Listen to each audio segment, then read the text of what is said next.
You know, I've been very bullish on the 49ers preseason and throughout this entire season to say just everybody take a beat. By the time they come back from their bye, they should be much healthier as a team and getting healthier. They'll get McCaffrey back. Ayuk's gone, but there's going to be enough there for them to start putting their foot in the ground, gaining momentum, and becoming the proverbial team you don't want to face once the playoff hits. And I am now entering Week 12 very concerned about that glass being half full.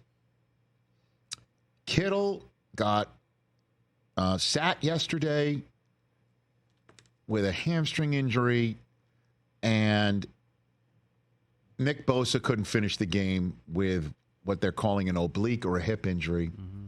And I sure, those hamstrings are dicey. Yeah. I hope we see Kittle back real soon. I don't know when we're going to see Bosa back over something like that, where he could not finish a game. And when he got hurt, he got Geno Smith down on the ground when he got hurt. And I am concerned that the offense is missing too many parts or has to play perfectly enough to get enough points to overcome a defense that isn't getting healthy. And they're not good enough to overcome that stuff. That's what it's looking like right now. And I am genuinely concerned for the team moving forward. They are in a mosh pit in this division. And the problem is they've lost 2 games at home in this division. They're 5-5, like the Rams, and they're 5-5, like the Seahawks. And no one's running away with it. The Cardinals are 6-4, but the Cardinals and now the Seahawks have won in San Francisco. And the Rams held serve against San Francisco at home as well. Remember everybody was banged up in that game, both sides, missing stars all over the place. I'm officially genuinely concerned about the San Francisco 49ers, and I have not said that once in the first 3 months of the season.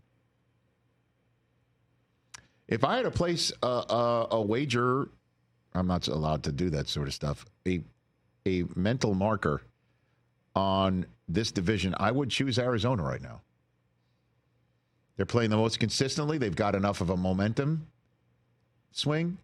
And the Rams, 1 minute, get back to 500. The next minute, have a dreadful offensive performance and mistake-prone performance at home against the Dolphins team ripe for the taking. Then they come back around and take on New England and put the bang thing on them in the second half to the point where a comeback for New England couldn't be fully mounted. So the Rams can actually put the pedal to the metal and win this division too. The Seahawks, I'll tell you, man, Jackson Smith and Jigba's becoming the one there. Mm-hmm.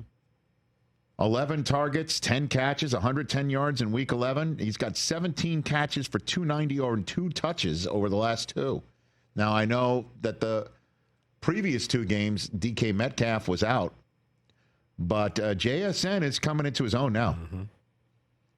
And they do have Kenneth Walker, who is a terrific running back, too. Yep. If Geno could just, not turn it over and the defense can start tightening its bolts. They're just, 1 week they win, next week they don't. Then they go on a losing streak. Again, who can play consistently enough? I look at the team that's won 4 in a row going into the bye. And that's Arizona. But the Seahawks came up with a must-win. That was a must-win. And San Francisco's blown a 10-point fourth quarter lead in both of their losses against the Rams and the Cardinals. That's a 10-point fourth quarter lead, and they lost those. I'm really nervous for you Niners fans right now. That's for sure. Catch the Rich Eisen Show every single day on the Roku Channel, 12 to 3 Eastern, for free.